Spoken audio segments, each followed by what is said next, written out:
Thank you so much, Michael.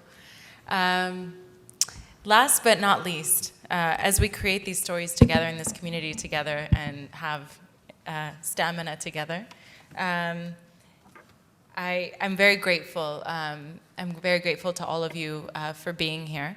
And I'm also grateful to our next speaker, who has really been a very genuine supporter for over a year. He spoke last year at the NIGMA conference. A bunch of us, you met Tara, and there were and Lamia is here as well. There were 6 of us that co-founded the NIGMA conference, which will continue at MIT annually. This year will be in October. And so Mohamed El-Sawy came last year as a keynote and was our first interaction with him. And ever since has been very supportive, and I've been very grateful for that. So when we invited him this year to not only come keynote, but he offered to sponsor as well, we were very grateful for that. Mohamed has, his extensive bio is in the program, but really what I wanted to highlight is his success in business has really also translated well into the culture space in Egypt, and he's very much known as a pioneer for culture.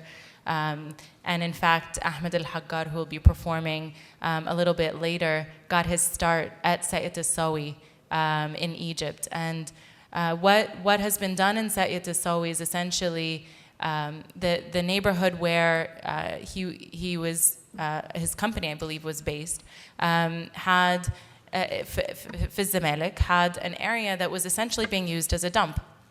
And Mohamed, with his foresight and passion for culture, said there's no reason for us to be going every day back and forth next to a dump. We need to transform this into something productive and useful for society. And so El-Sawy was born, which is now a cultural enterprise in a way. It's a stage, it's a forum, it's a venue for events related to a wide variety of cultural activities in Egypt.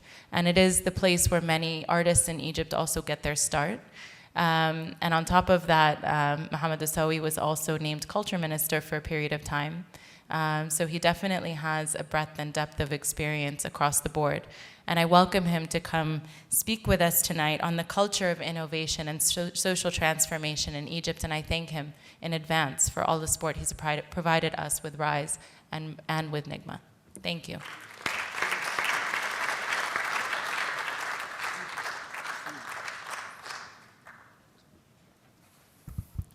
Bismillah ar-Rahman ar-Rahim. Thank you, Mona, and thank you everyone for being so patient and wait till this time of the day. But I'm happy that we will afterwards listen to Ahmed and enjoy a real artist that we witnessed his rising since we are here with RISE. When we say very fast about culture, this is what we believe should be our priority in Egypt if we really think of any future for innovations, for change. It is the culture that is keeping us back, that is putting burdens, that is creating trouble to everyone who tries to find the path.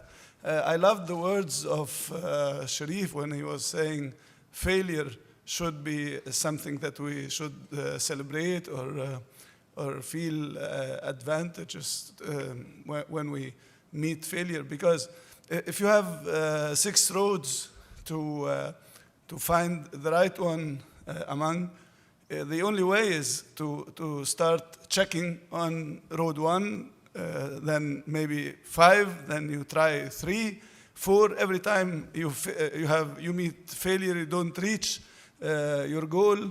It is only eliminating the chances of doing another failure. So at the end, you will reach or make the success by going through all those so-called failures, which is really a privilege to be able to do or go through failures on your way to success.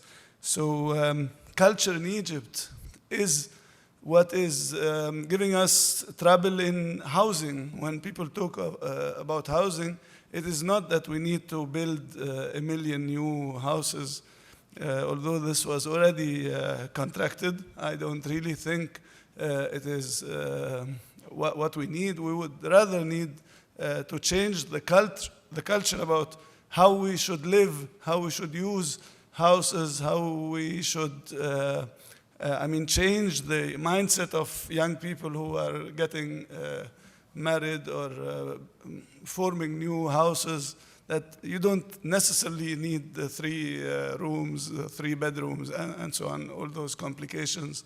Also, when it comes to transportation, it is culture that makes us all start work at the same hour of the day and go through stupid, I would say, traffic that is really keeping us all behind.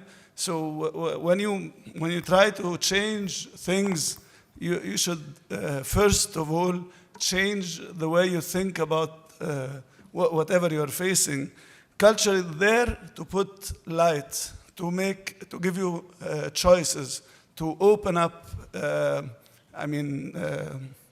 roads or the options you have. Is not about dictating, it's not about telling you what to do, but only giving you the chance to make your own choice after analyzing or studying or going through whatever you should go through. I was advised to tell some jokes since the day is so long, and one of them I had to ask about the English word for asir al-asab, so it is sugar cane, right? Juice, yeah. So in a street in Cairo, someone opened sugarcane juice shop. He wrote, أحسن عصير قصب في مصر, the best juice, the best sugarcane juice in Egypt.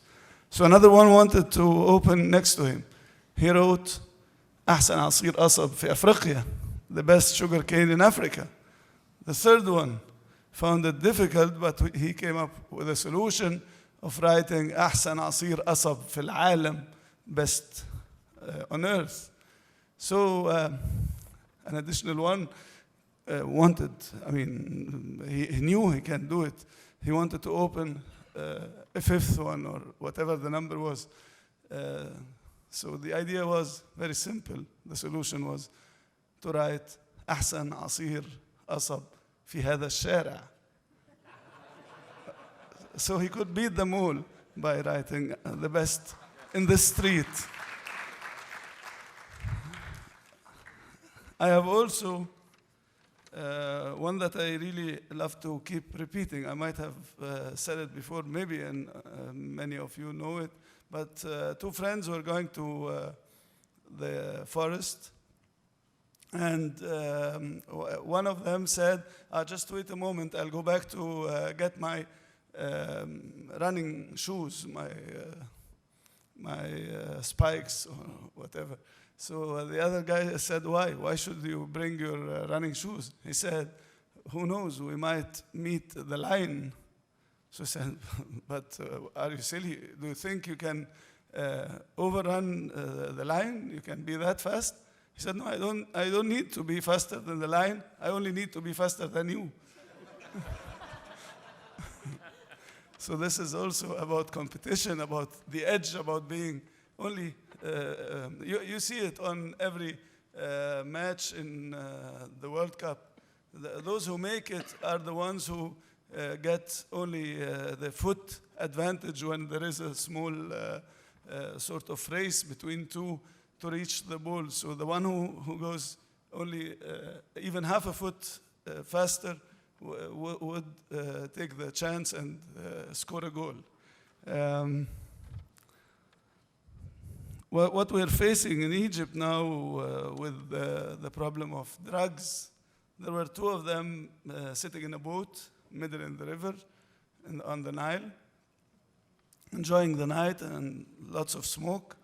and one realizes it's becoming wet. So he says, I think we have something going on here. There might be a hole in the boat. It might sink. He tells him, are you stupid? Do you still think it is ours? This is a rented one. Why do you care?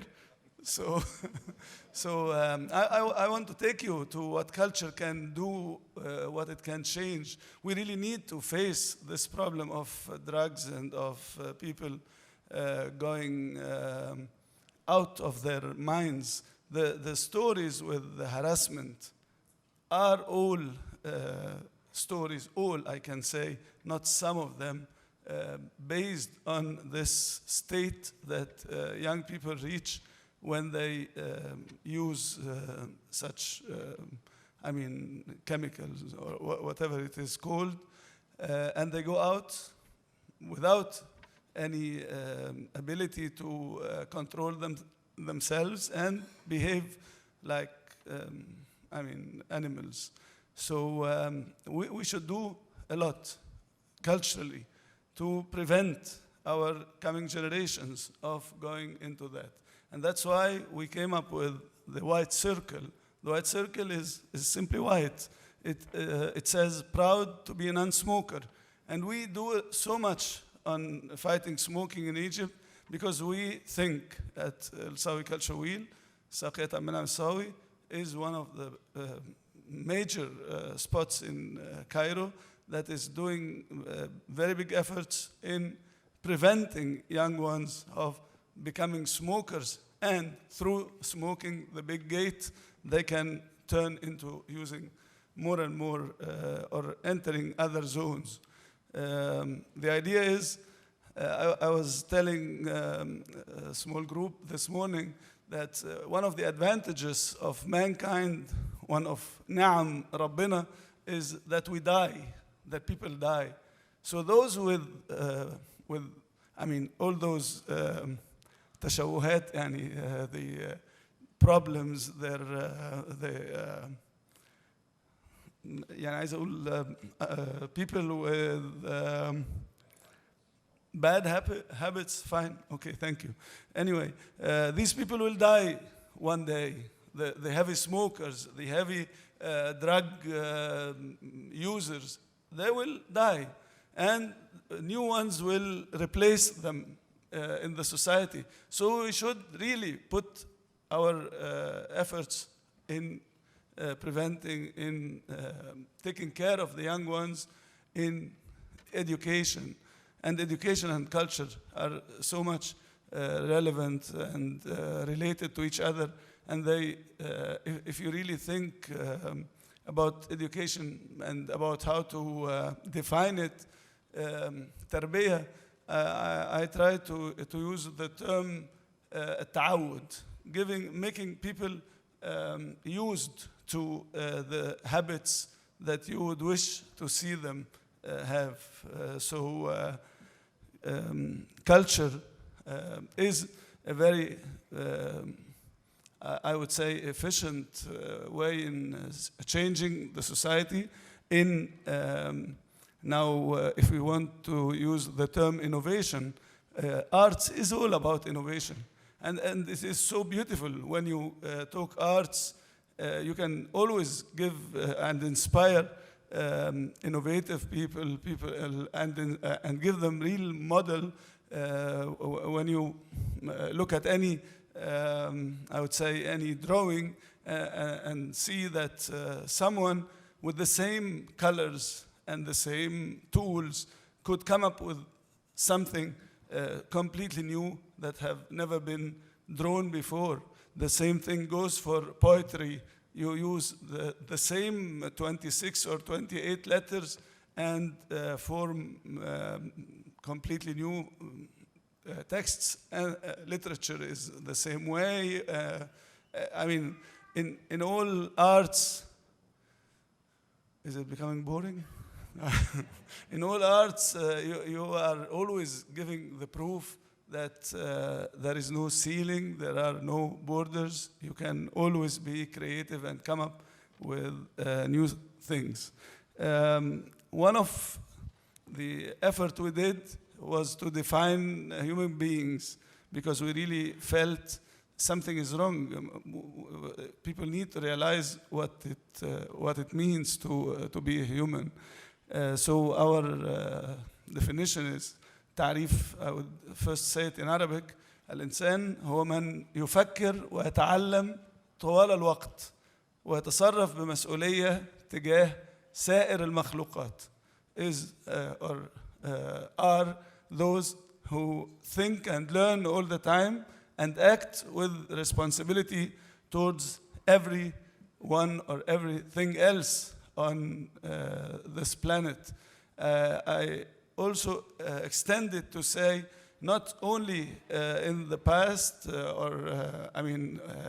in the present time, also we should feel responsible towards the future, because when you talk environmental issues, if we don't really act with responsibility towards the future, we could destroy a lot and harm people who have not yet been created.